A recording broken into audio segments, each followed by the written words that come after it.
Well, good afternoon, everybody. Welcome back to Brands Hatch for our final race of the day in the 2021 NASCAR Whelen Euro Series. You might have tuned in earlier on where we saw a 25th career win for the reigning champion and three-times champion Alon Day in the EuroNASCAR Pro Division. Well, now it's the EuroNASCAR 2 Division that will be very shortly heading out onto circuit. This is restricted to silver and bronze graded drivers, so in reality it's for the young and the up-and-coming drivers and the amateurs to make their mark.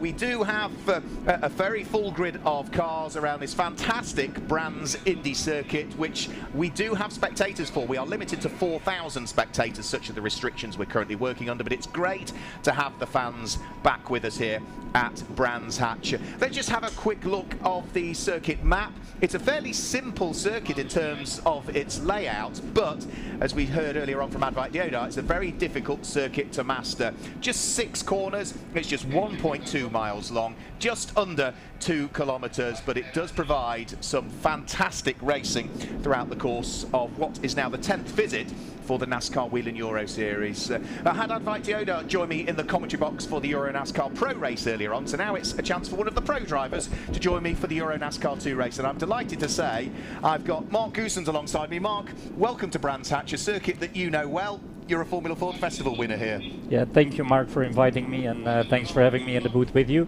Like you say, it's 30 years ago this year that I won the Formula Ford Festival here.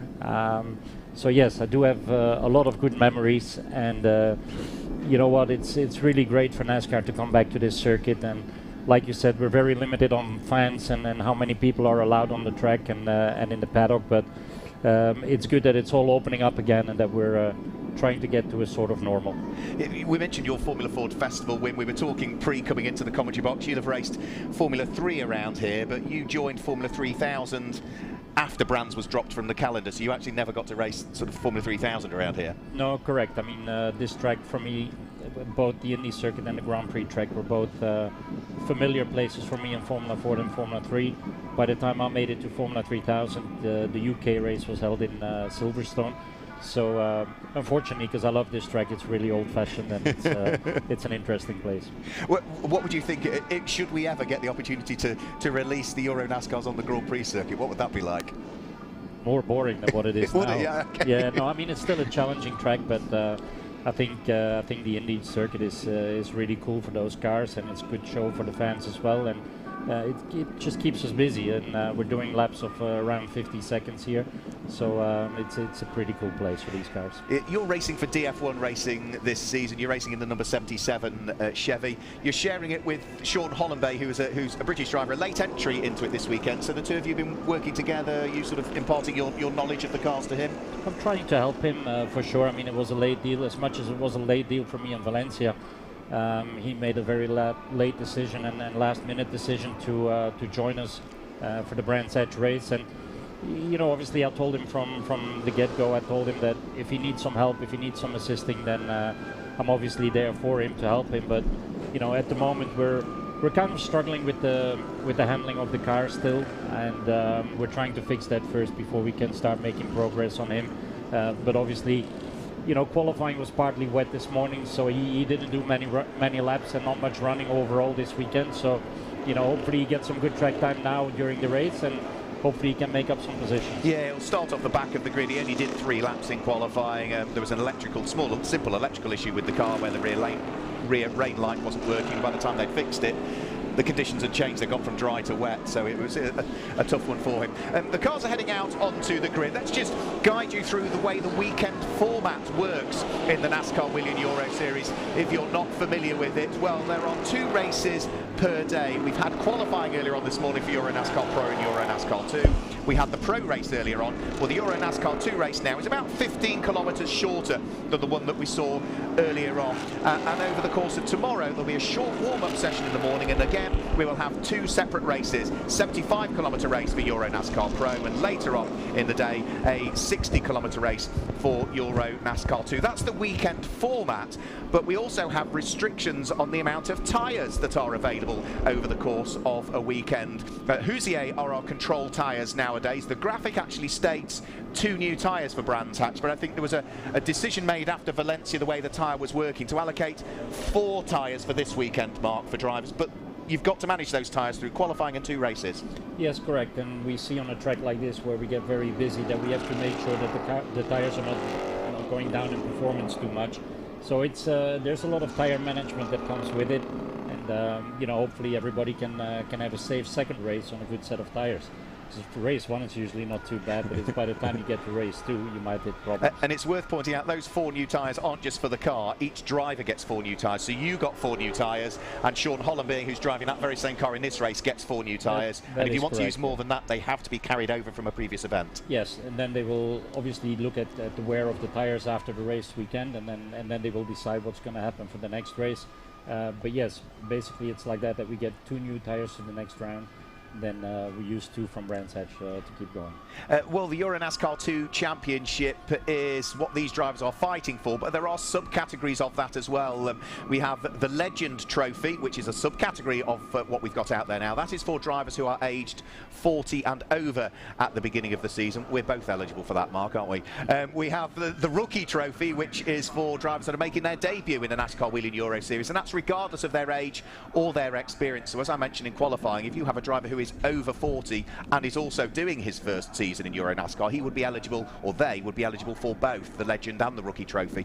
And then we have the Lady Trophy as well, which is for female drivers, which we have in EuroNASCAR 2. And there are 2 of those on this grid. Alina Leubnegger, the Austrian driver who's doing her first full season, and double former champion in the Lady Trophy for 2016-2019, Ariana Casserly. So the cars are making their way onto the grid. Let's just have a quick look at the way the championship points sit coming into this race, because we had 2 races at Valencia, and leading the championship, well, the way the points work, there we go, we could leave that one up.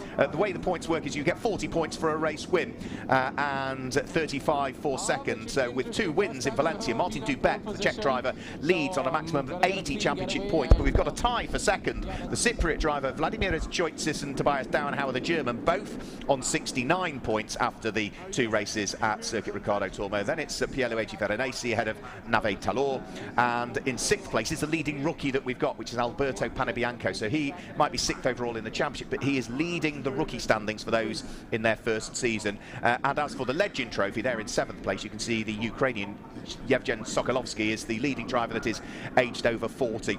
Leading the Lady Trophy is Ariana Casserly at the moment, who is 17th in the overall standings.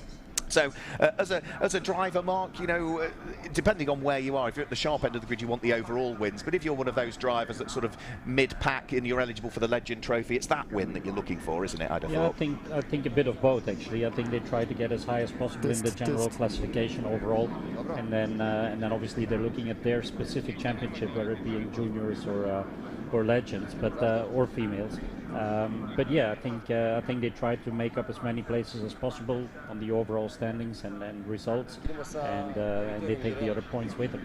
The only other championship that we haven't mentioned yet is the Teams Championship, and that's an important one because the car, both in EuroNASCAR Pro and EuroNASCAR 2, scores points to the Teams Championship as well, doesn't it? Yeah, and you see the decision of different teams of which drivers they put together in Elite Pro and Elite 2, and that's obviously because they're aiming for that championship as a team.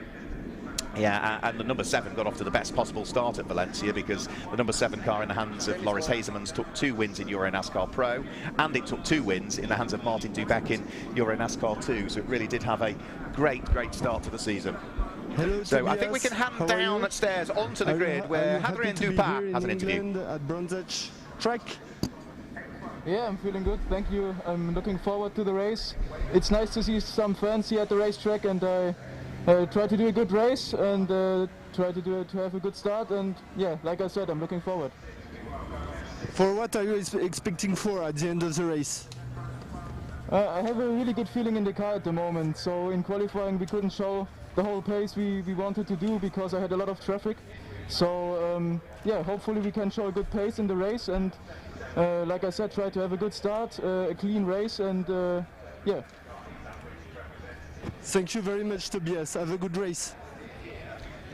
Good to hear from Tobias Downhauer, chatting down there with Hadrian Dupas, who is our roving reporter down there on the grid. The one interesting thing we do have, Mark, is whichever driver on the EuroNASCAR 2 grid wins this race will be a first-time winner at Brands Hatch, because we don't have any of the former winners with us this weekend.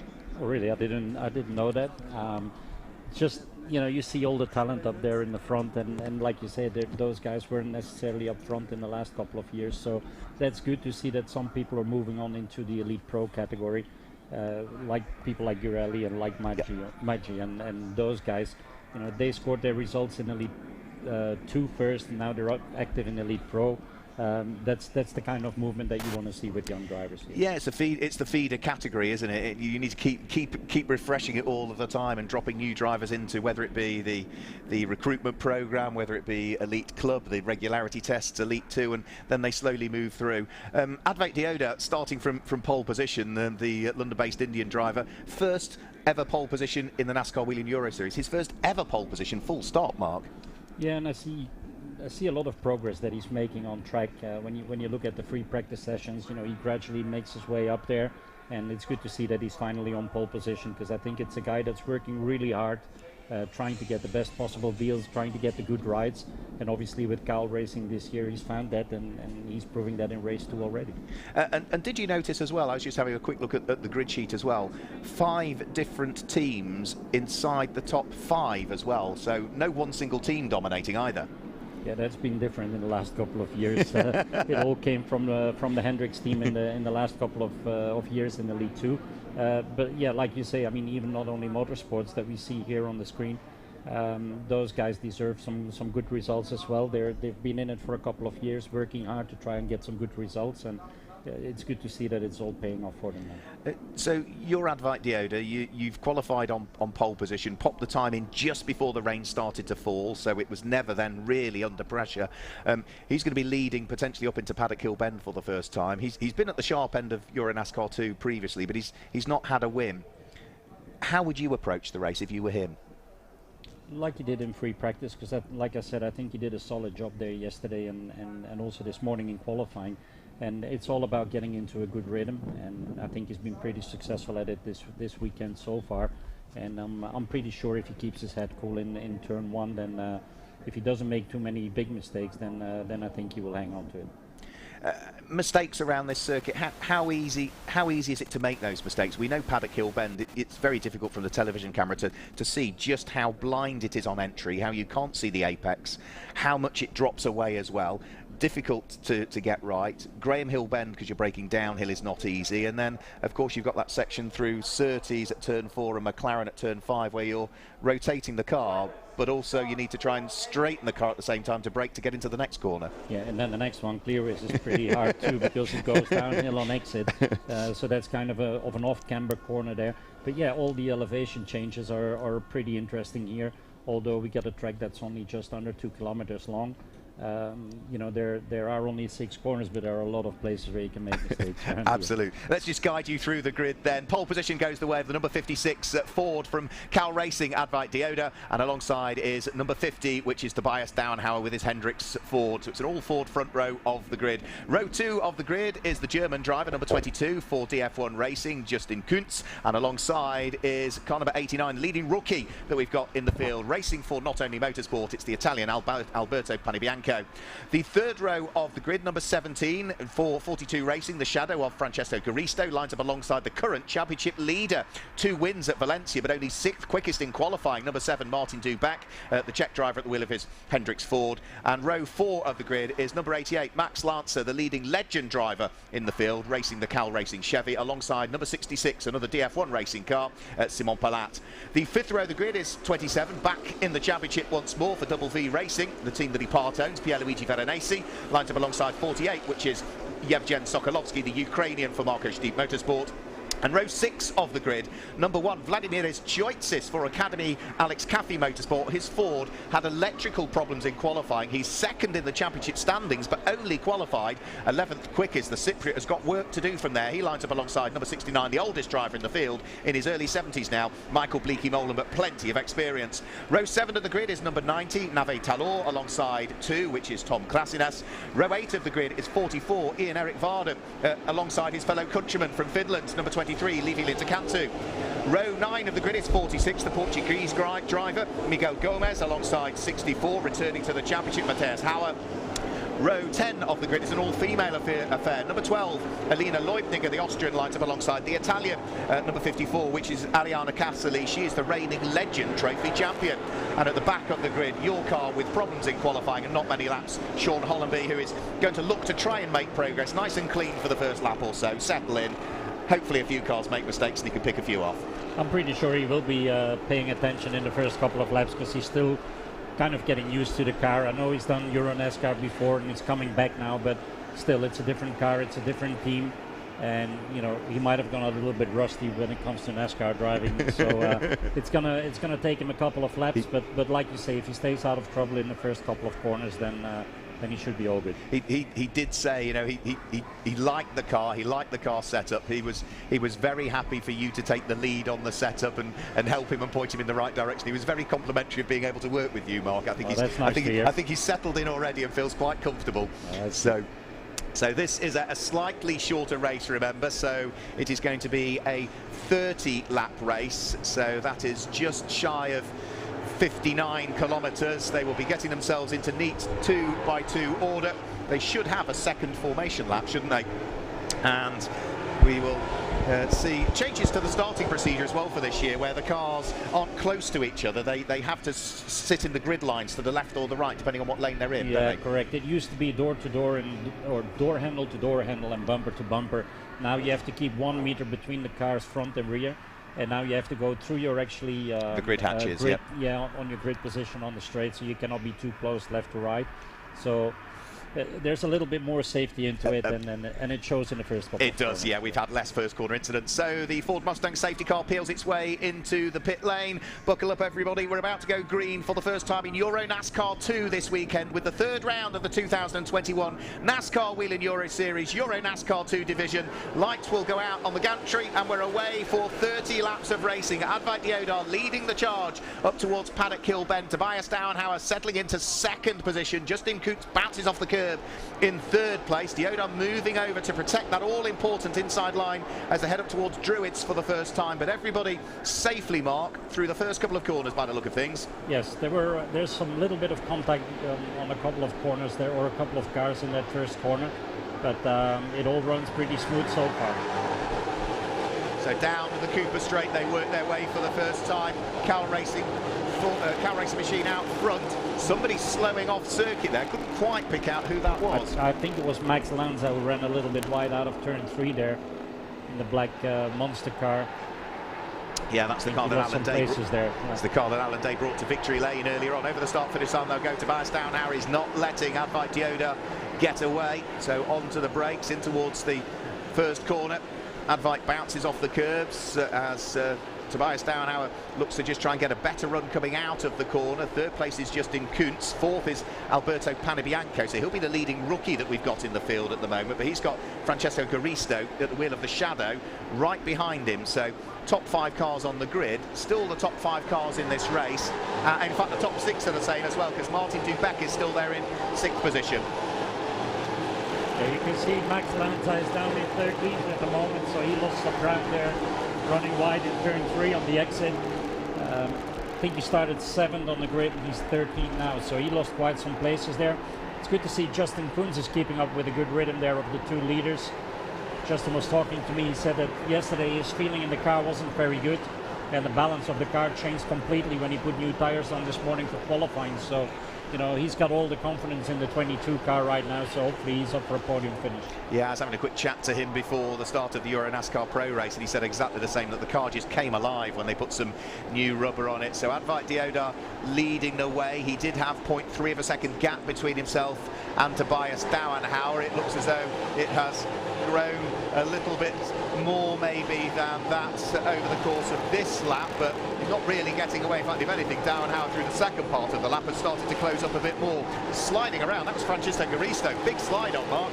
Yeah, you could see a slide there as he was changing direction through 30s, you know, approaching clearways, and that braking zone is so tough, and especially when you're chasing somebody, you could see that he almost hit the bumper there of the, I think it's the, can't quite see the number of a car there, but the guy who's in front of him, I think it's the 89 car. It's the 89 course car. Yellow, by the way. Safety car is out. Yeah, there was a car in the gravel trap at Druids, and I'm afraid that is going to bring about the safety car.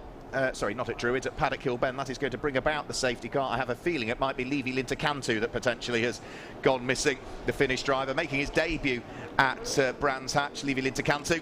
No confirmation of that, but he's the one car that I didn't see come over the start-finish line last time through, so we'll have to keep an eye out as to whether it is the 23 that's pitched itself into the gravel trap. Did do some racing last year with us, Levi Lintekantu. He came out for the Super Speed Weekend, as it was called, at Valencia, and did all 4 races there. He's finished 3rd in the Northern European Zone Legends Championship back in 2019, and then was involved in Finnish karting for quite some time. We do seem to have had in the... Oh, there's damage. All right, that's your car. Sean Hollenby's, has managed to break your car.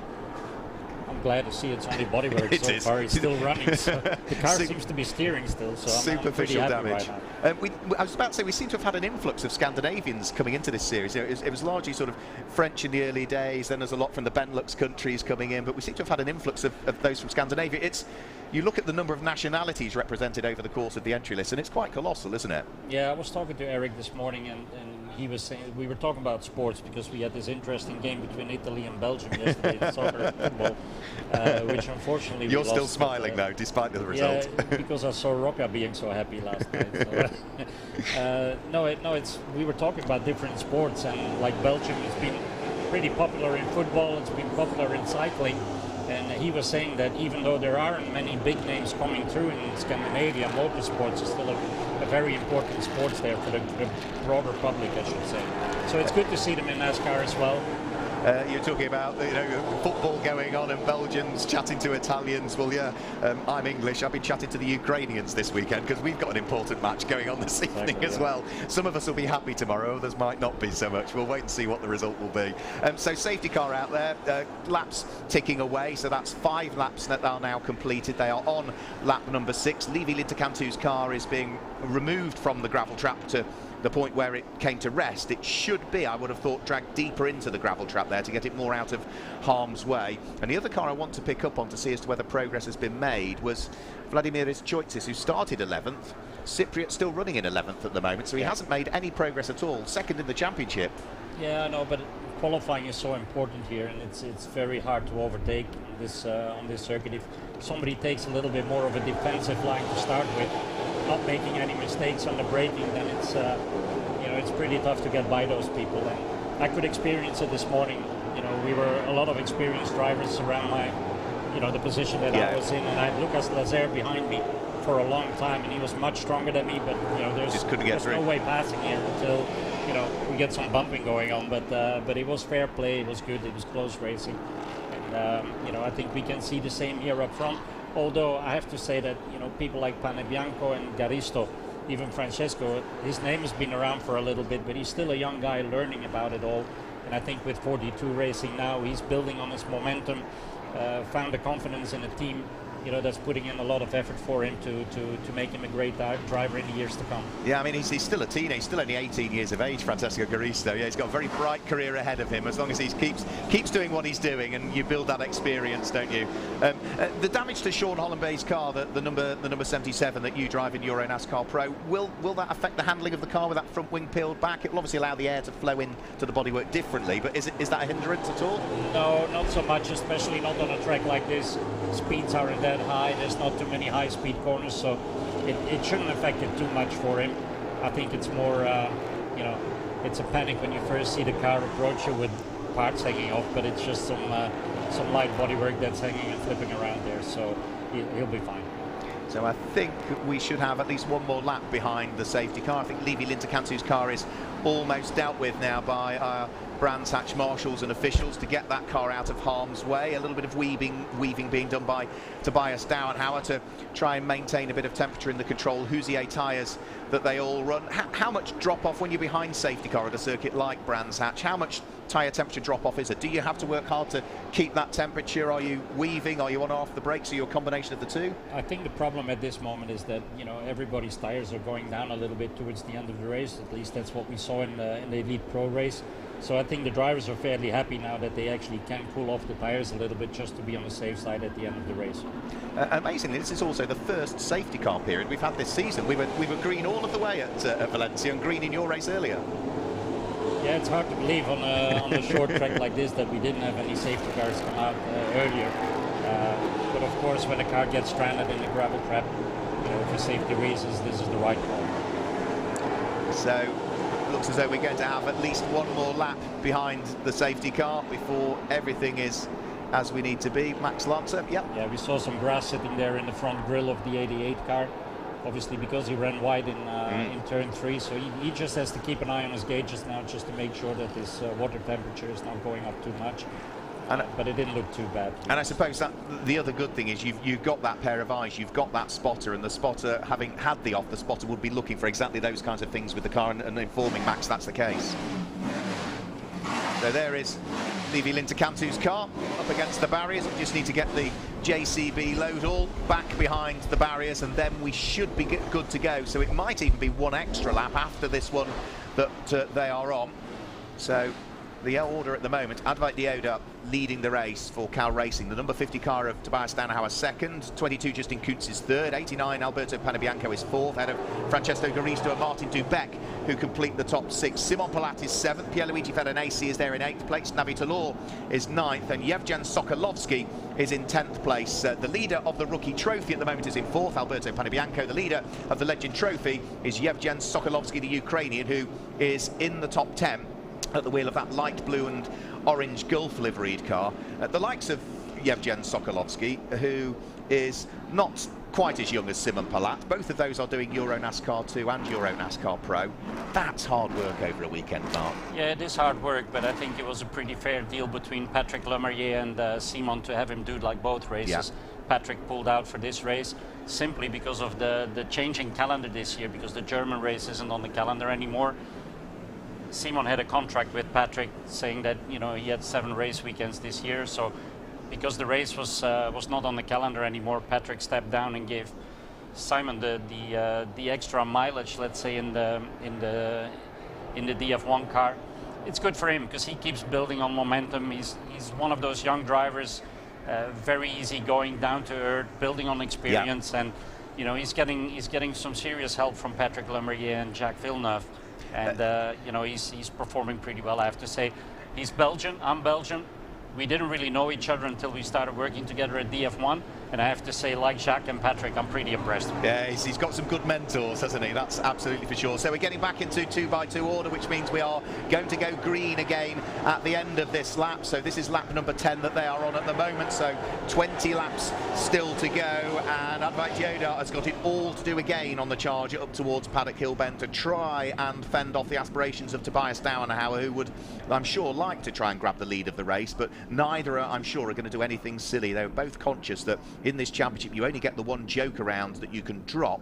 You have to remain consistent, and if you have that one bad round, it almost puts pressure on you for the rest of the season to just keep scoring all of the points that you can. So again, in their respective lines, they cannot break out of those lines until they get to the start-finish line. They'll be accelerating now as the green flag flies. Good restart from Advait Dioda. Really, really good restart, and not a bad restart from Martin Dubek either. Exactly. He chose the round to go around the outside better. I think he moved up to P6 there now. Yeah, let's have a quick look now. Advait Dioda under pressure, should get the door closed on Tobias Dauenhauer. We've got Alberto Panebianco trying to get round the outside of Justin Kuntz to pick up 3rd position. He's gone round the outside at Druids, gives him the inside for turn number 3, and then diving up the inside comes Francesco Garisto. Kuntz was about to turn in, realised he got the car alongside. Yeah, that was a pretty good move from Garista there. He saw the opening, saw that little gap, and put his nose in. It was a pretty good maneuver there, and yeah, like you said, there was some people going around the outside making up positions. So he was on it. Garista was when he passed Kunz there. Justin Kuntz didn't do anything wrong, but lost 2 places there, didn't he? So he's now down into 5th position. It looks like it's that Simon Palat that's now up into 6th as well. I think it might be. There goes Thomas Krasinas side by side with Ian-Erik Varden, the Finnish driver, but Advait Dioda has again converted that pole in reality for the restart back into the lead of the race, and again looming ever large in his mirrors is the number 50 Hendrix Ford in the hands of the German driver, which is Tobias Dauenhauer. Those two have already put a little bit of daylight between themselves and Alberto Panebianco, who now is up into 3rd place. He's going to want to try and hunt them down a bit, isn't he? Now he's into 3rd, try and close that gap. It's good to see Panebianco is in 3rd place as well, having a solid race so far. There's a little bit of a gap there between the first 2 and P3. Yeah, but if they start to squabble, the leading 2, Panebianco will be right there with them. He is the leading rookie as well. He's leading the rookie trophy element of this race, a bit like Yevgen Sokolovsky, who's now in 8th position, leading the Legend trophy of it. Our driver that's leading the Lady trophy currently is going to be, I have to look further down through the order, and it is going to be Alina Leubnegger, the Austrian driver, who's down there in 17th, only just though ahead of Ariana Cassely, so that could be another one to watch out for. Yeah, there's only half a second between the 2 ladies, so there's going to be an interesting fight as well. So Advait Dioda coming under pressure all of the time as Tobias Dauenhauer looks one way, looks the other, nose to tail as they come in towards the braking area for Clearways corner, then on towards Clark Curve. Really important corner, as you suggested. You want to try and get the car accelerating out of it, but it drops away, and therefore you lose the rear end grip at the same time. Exactly, and at the same time you can tell that Advait is watching his mirrors so badly now. I think he's trying to defend his position a little bit too much. Dauenhauer is actually is getting the maximum out of it. Yeah, I've been hugely impressed since Tobias Dauenhauer made his debut in the NASCAR Whelen Euro Series. He sort of came in and was on it straight away, wasn't it? Whereas it's been more of an evolution for Advait Dioda, who's just got better and better and better and better. But he is now absolutely on a par with the driver that's hunting him down, Tobias Dauenhauer. They're not really being caught by Alberto Panebianco, though, in 3rd, are they? It's interesting to see how good the traction is of the leader there. I think the 56 car has an enormous amount of traction. When you see him pull out of Clearways, you can see that he's pulling away a little bit from the German. Then by the time we get to the braking zone, I think the 50 car is a little bit better. So different setups, I think. Let's see who can manage the tires best by the end of the race. This is the half-distance lap as well, so we are on lap number 15 now of the scheduled 30. Slightly tighter line taking in by Advait Dioda. You spotted something in the distance, Mark. Yeah, Garista took the inside line there, and I think he may have gained a position there, being in position 3. At the moment, let's see when the cars come downhill there. Yeah, he did make it. He's in P3. Yeah, well spotted. Yeah, Francesco Garista at the wheel of the shadow, up into 3rd. Actually, since the restart, he made 2 brave moves and he gained 2 positions because of it. So hopefully he can stick to it and get a podium finish here. And now Alberto Panebianco, who was in 3rd for Not Only Motorsport, is coming under pressure from 2 DF1 Tigers that sit behind. Justin Kuntz being the first of those, Simon Palat being the second, and then just off the back of those is the driver who was unbeatable at Valencia, but isn't really having much of an impression here outside of the top 6, Martin Dubek at the wheel of the number 7 car. Having said that, his lap times are pretty good. He's done a lap time of 50.466, which I think is his 2nd fastest lap time right now. Only Dauenhauer did better with a 50.3. Very important as well, because the lap times are counting for their grid position of tomorrow. So it's in a way pretty smart from Dubek to hang back a little bit so that he gets a clear track ahead of it, just in order to put the lap time down.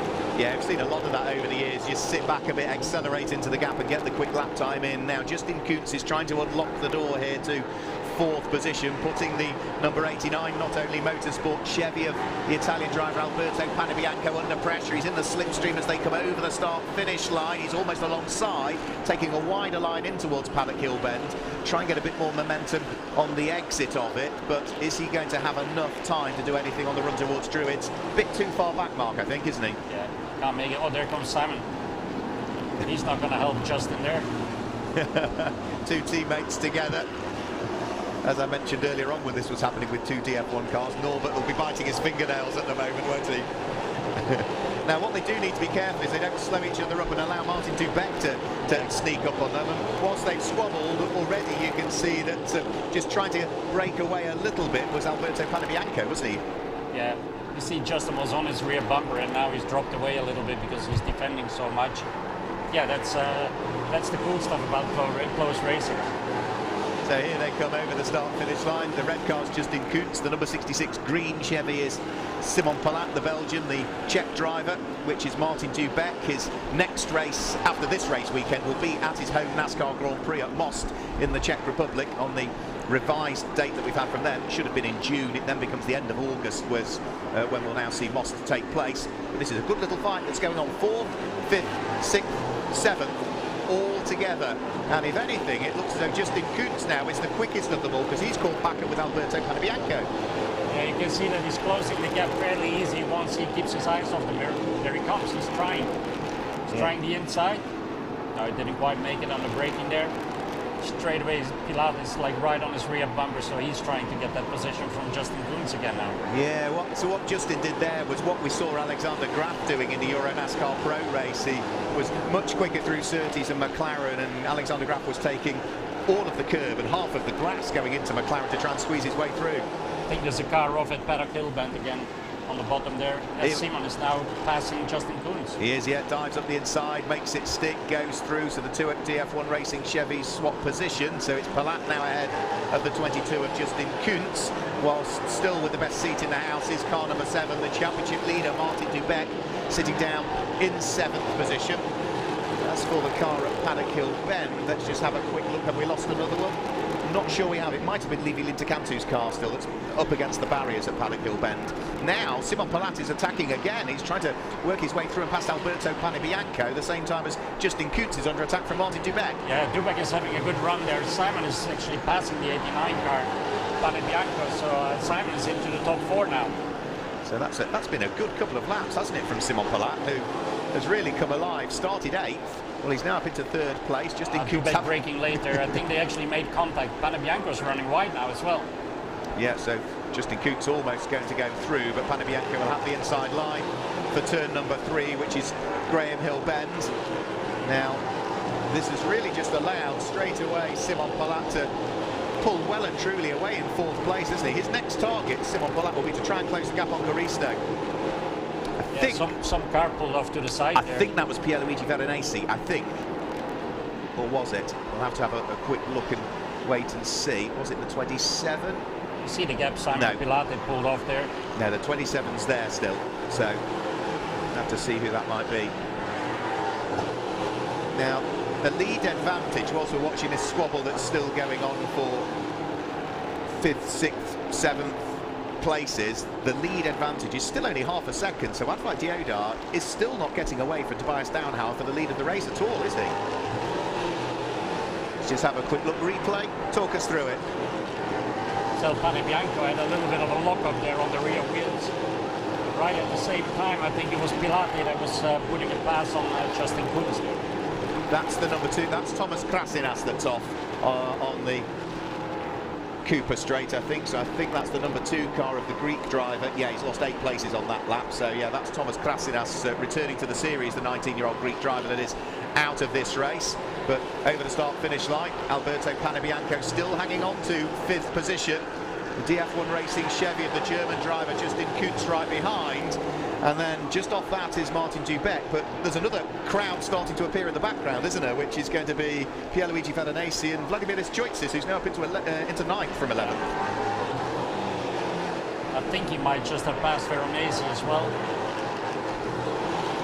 Have a quick look, so Veronese is still behind Dubeck. No, yeah, Veronese is still behind Dubeck, and then it's Vladimir Choitsis. There, clambering over the barriers goes Thomas Krasinas, who was really looking forward to this race. I spoke to him just before the cars went out onto the grid, and he was saying he was up for this one. They had a few problems with the car yesterday. He was hoping that was all behind him.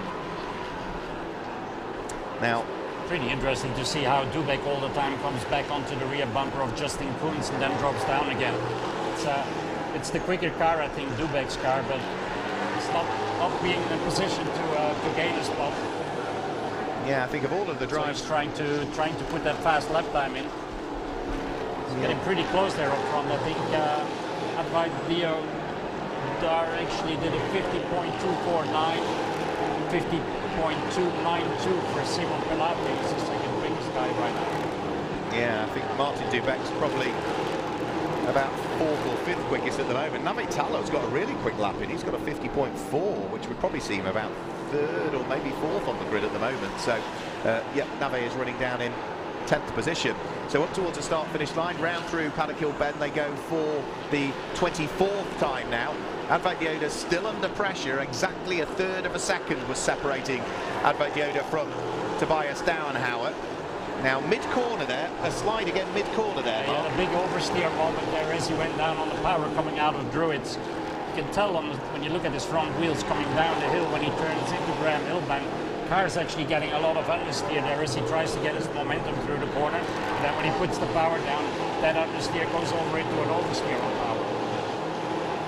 And how difficult is that to control as a driver? Is that something you just end up having to approach the corner a little bit slower, get on the gas that little bit later? It's very easy to say when you're outside of the car to say like, oh, go a little bit more progressive on the power, but that's not what you want to do, is it? No, that's the last thing that you're thinking about, isn't it? And of course, for Advait Deodar, he's not really been in this position before, has he? Where he is in the lead of a race, looking to try and hang on to it, to try and secure his first career victory. That's pressure in itself, isn't it?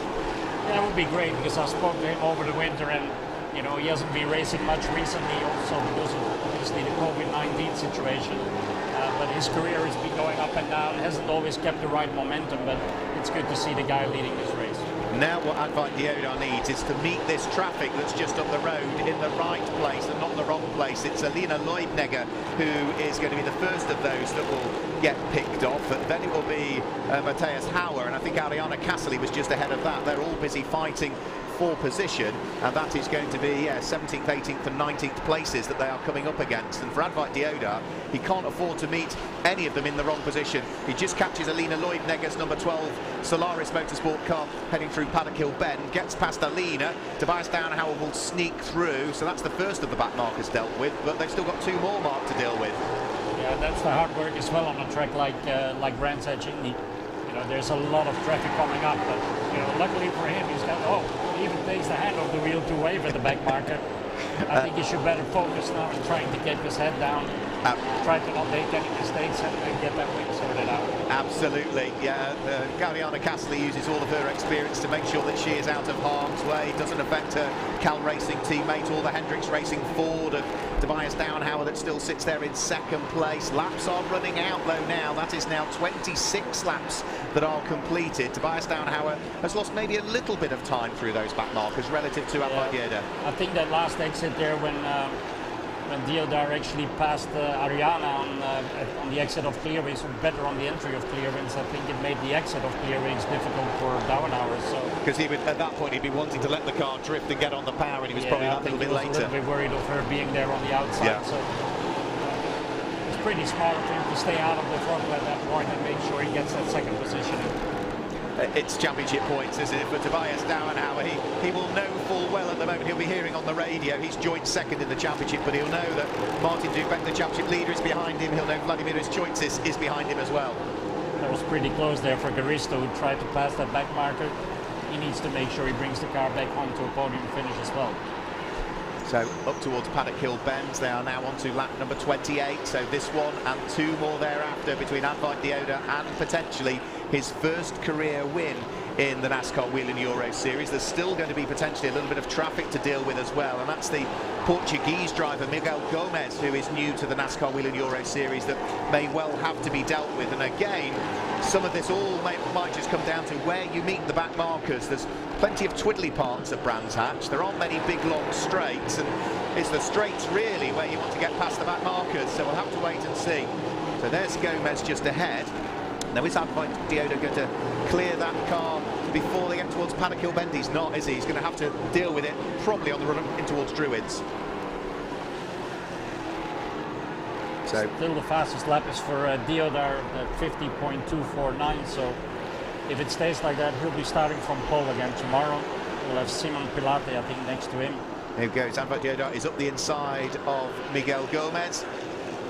Tobias Downhauer follows through, but again he's just going to lose a little bit of time because he couldn't get on the power to the same degree coming out of Druid, so that is just playing slightly into the hands of our race leader. There was exactly half a second almost between the pair of them as they came over the start-finish line. They are 6 seconds up the road from the third place car of Francesco Garisto, so they can have a little bit of a squabble if they want and slow each other up over the course of this final lap and not get caught. But if you're Tobias Downhauer, do you think my main championship rivals are behind me now? I'll settle for the second place rather than the win. I think he has to. He's been on the rear end of Deodat for most of the race and didn't really see any opportunities. So on this last lap, he has to make sure that he takes it on the safe side and collects his points. Very important for the championship. Very, very important for the championship. Yeah, 40 for a race win, 35 if you're second, 34 if you're third, and it drops down by a single point thereafter. Don't forget there are also 4 extra points for the driver that gains the most positions from their starting position on the grid to their finishing position. I'm not sure where those additional 4 points are going just as yet, but again they all count towards the championship. But for Advait Deodat, up towards the final corner, this is the final lap, and as he heads out of the final corner, it looks as though it is going to be a first career pole earlier on in the day for Advait Deodat, and he converts it into a first career win. And Mark, he led every lap as well. Good solid performance for Advait. Yeah, he did, and his lap times were pretty solid as well, very consistent. I have to say the last couple of laps they started losing about 2-3 tenths, maybe because of traffic and getting out of the rhythm. But yeah, I think the top 3 is a deserved top 3 there. The guys did a pretty good job. Had a solid race, very consistent. Some brave moves there from Simon Pilato and Francesco Garisto, which made it for interesting racing, I think. Yeah, so congratulations to Advait Deodat. He claims the win. We won't have a graphic that will give you the results, but the win goes the way of the number 56 Cal Racing Ford. Tobias Downhauer in his Hendricks Ford, number 50, finishes in second place, and third place for Francesco Garisto. He will be as pleased as punch with that, Francesco Garisto, because I think that is his first overall podium in the NASCAR Whelen Euro Series, EuroNASCAR 2 division. Fourth will go the way of 66, Simon Pilato. Fifth is the leading rookie home, number 89, Alberto Panabianco for Not Only Motorsports, and Justin Coots completes the top 6. The championship leader, Martin Dubeck, didn't really make any progress in that race, but it's still good championship points for him as he finishes in 7th place. 8th goes away with Pierluigi Veronese. 9th was Vladimir Joitsis, and completing the top 10 was number 19, Nave Talor. In 11th place was a leading legend driver home, which was Max Lancer at the wheel of the number 88 car. 12th was 48, Yevgen Sokolovsky. 13th was number 44, Ian-Eric Varden. So Sokolovsky second in the Legend Trophy, Ian-Eric Varden third in the Legend Trophy. 14th was Michael Bleekie-Molen. 15th in the end for your car, Sean Hollenby. 16th was Miguel Gomez. 17th, and the win in the Lady Trophy goes the way of Ariana Cassely. And the final 2 finishers were number 64 Matthias Hauer and number 12 Alina Leubniger. Another good race, some good squabbles in there, Mark, and a fairly clean one at that. Yeah, it was a good one, and like I said, there was quite some sensation up front there. You see Advait is pretty happy there with his win as he's getting out of the car. I'm actually pretty impressed with Sean as well, as he did a 50.5 as a lap time after only having done a number of laps this morning and yesterday. Fastest lap is only 3 tenths faster, so I think Sean has been making really good progress during that race. Absolutely, and more seat time in a car that you've not driven since, what was the last one he did? Probably, was it Hockenheim or was it 19, right? 19, I think it was for Racing Total stroke Marco Stick Motorsport, wasn't it? I think it was the last time we saw him out. So there into victory lane for the first time in his NASCAR career goes Advait Deodat. He is based just down the road in the city in London, and that is going to mean a huge amount to him. He was actually quite emotional and was really pumped up after a pole position, but that win, there's nothing like that first win. It's the hardest one, isn't it, the first one, Mark? It is, for sure, and I think it's the first one for him on an international level as well. So hopefully this get his career going. Let's hope so, let's hope so. And as you said, he'll start from pole position tomorrow, and all he needs to do is what he did today, really. Yeah, exactly the same thing. Yeah, so we'll have to wait and see. Are you hanging around, Mark? You're not going to go and see the team? You're going to hang around while we hopefully get a word with our race winner in a short while? Yeah, there we go. There's his partner. Big hugs all round.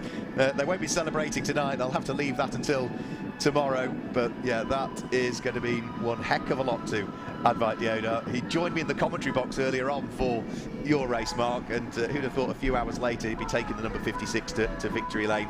He did say he thought he might have to drive a defensive race, and he did to a degree, but he never really had to worry too much because he always just seemed to have enough of a gap between himself and Tobias Dauenhauer. No, I think he controlled it really well. He played his game well on getting a good exit out of the slower corners, making sure that he had the right traction.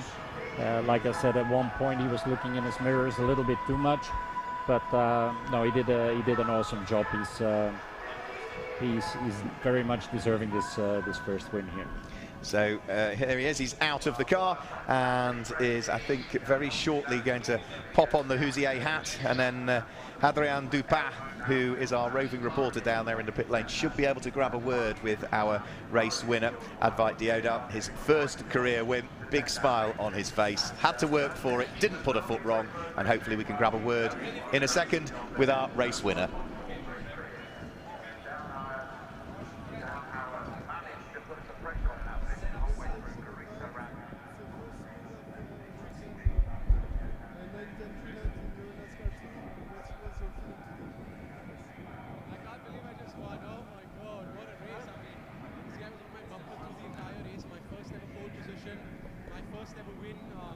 There was a lot of pressure because Tobias was less than a second behind me through the race, and I couldn't be happy. A great job to the team. What a fantastic car, and I couldn't be. Hey, what an awesome day! I'm so happy.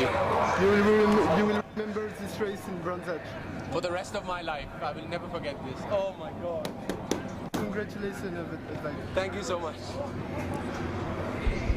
So great to hear from Advait Dioda. When you've just claimed your first win, those emotions, Mark, you know, it's a very special moment, isn't it? It is a very special moment, especially, you know, in harder times as it is now because of COVID. It's pretty hard to motivate your sponsors and partners to keep going. There's no public allowed at races, so it's all behind closed doors. So, you know, your return that you can give to your investors is rather low in those days. But like we said earlier, it's freeing up again. It's getting better, and it's good for drivers like Advait who have been battling, you know, for a number of years, getting all their deals together and being able to race and then win a race. Well, I think we can hear again from team manager for Cal Racing, Luca Caniore, who's down there with Adrien. A fantastic race today with Advait who win his first race. What was your feeling during the race? Yes, it's amazing. We dominate both race, L-Pro and L2 double pole position, double victory. So it's an amazing weekend. Yeah, we will start in pole position tomorrow. So finger crossed. Okay, congratulations for this wonderful day. Thank you very much. Thank you. Great to hear from Luca Caniore, the man behind Cal Racing and team manager who has seen plenty of success over the years. I think we might be able to grab some more interviews down there as well. It looks as though Francesco Garisto is almost ready to go as well. So it's been a solid race from him, finishing in third position overall. Let's hear from Francesco Garisto.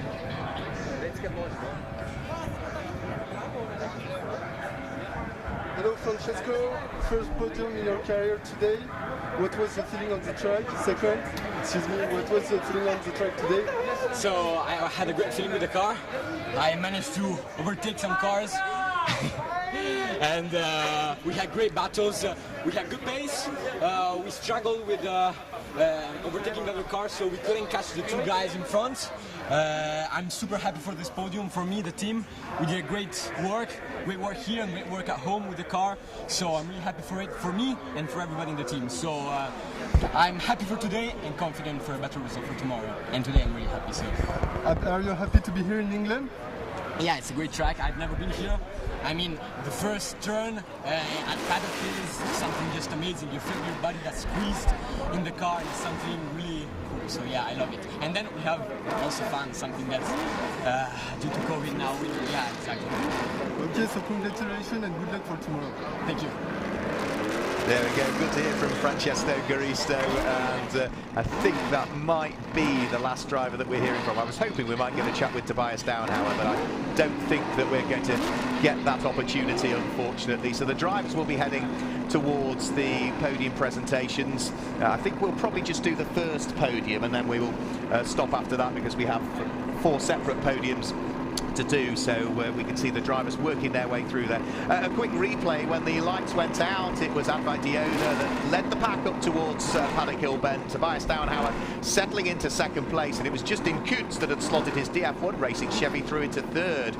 Kuntz, though, came under pressure from Simon Palat, his teammate, who eventually was able to sneak through and grab the place away as they went in towards Druids. The squabbles didn't stop there, though, because there were more fights going on all the way down through the order, but for Advait Dioda, he came over the start-finish line and was on his way to victory lane for the first time in his EuroNASCAR career, claiming the win in round 3 of the championship from Tobias Downhauer and having to work for it all of the way. So delight for Advait Dioda. He also set the fastest lap of the race, and that fastest lap from that race will give him pole position for tomorrow. Can he convert it? And a bit like buses, they say wins are difficult, and a bit like buses, you wait for 1 and 2 come along at once, is the old saying. Could be this weekend for Advait, Mark. Yeah, let's wait and see, Mark, because another factor tomorrow might be the weather conditions. We know we've all been looking up at the sky already today because it's a little bit overcast, even though the temperatures are still good. But there might be a lot of rain tomorrow, so let's wait and see and hope for some fair play tomorrow and some good results for everybody. It is the UK after all, but as a Belgian, you'll know all about rain as well, won't you, Mark? Well, the difference is that when we go to Spa, it might be raining on one end and sunshine on the other end. I think that's not going to happen at Brands Hatch. No, Brands Hatch on a short circuit, no, highly unlikely. So there's the car in victory lane. The podium is just above that. We will hang on for the podium presentations, certainly for the top 3 overall, and see Francesco Garisto, Tobias Downhauer and Advait Dioda head out onto the podium. Whether we then get through the rest of the podiums, we'll have to wait and see, because there will be separate podiums for the Rookie Trophy, for the Legend Trophy. The top 3 of each of those would come out, and we would have the winner of the Lady Trophy would also potentially head out onto the podium. So we'll see whether we have the time to squeeze them all in. So there is the fantastic Brands Hatch Grand Prix podium, which hasn't been used much over the course of the last year or so. We've had very few official podium presentations, but as we start to move out of lockdown and move into a better place generally, then we're starting to see a few more podiums. So there goes onto the podium Francesco Garisto, who heads onto the podium. He's on the wrong side actually there, isn't he? He's got the second place trophy in front of him. Finishing in second place is Tobias Downhauer. They'll swap the trophies later on, I'm sure. And Tobias has worked it out already. And the win, proudly carrying the Indian flag, is Advait Dioda. There they go, they've worked it out there. So we've got them all the right drivers now on the right steps of the podium, and now it's time for the national anthem of the winning driver.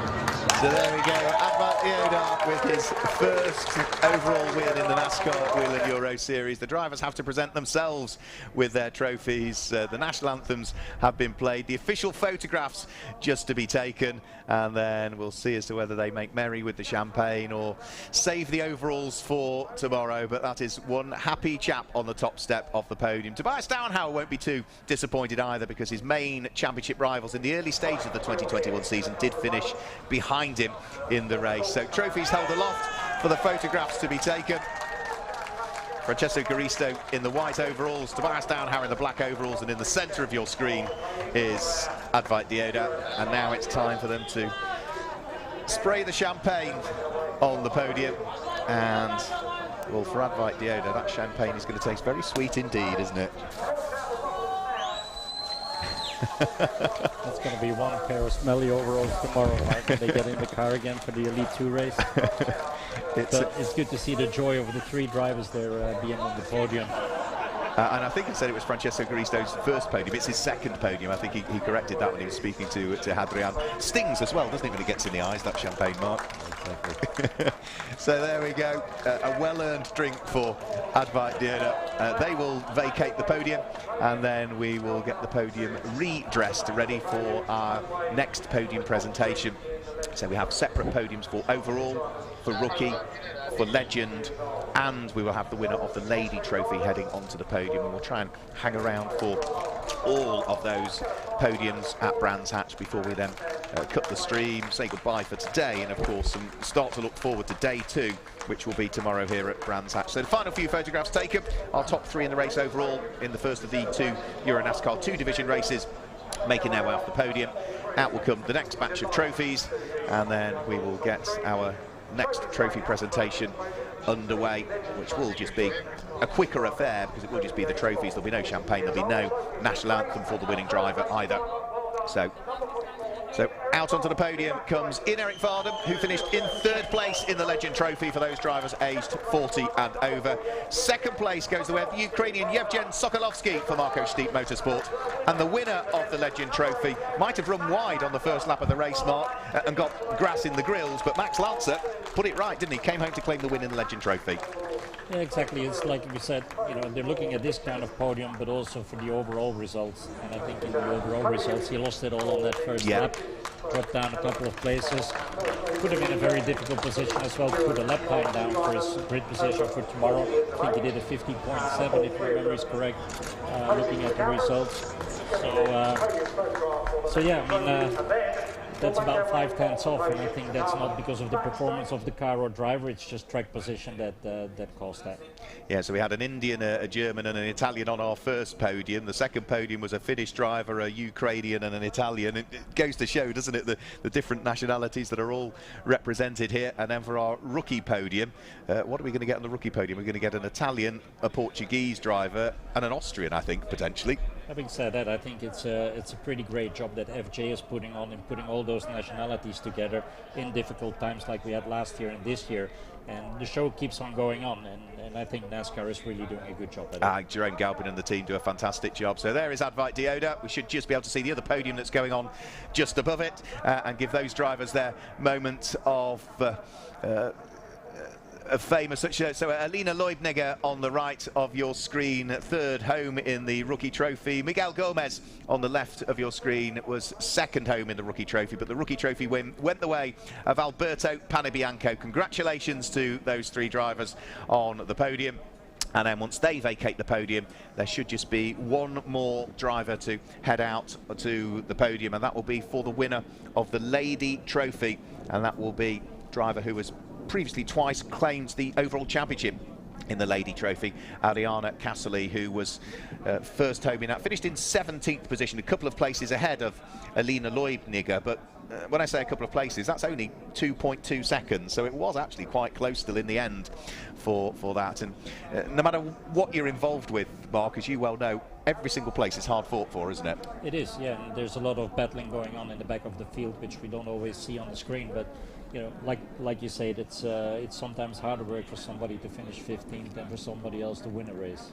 So Ariana will be pleased with that because she lost a bit of track time yesterday, and she was perhaps not as happy and smiley as she is now. So congratulations to Ariana Casserly, first home in the Lady Trophy.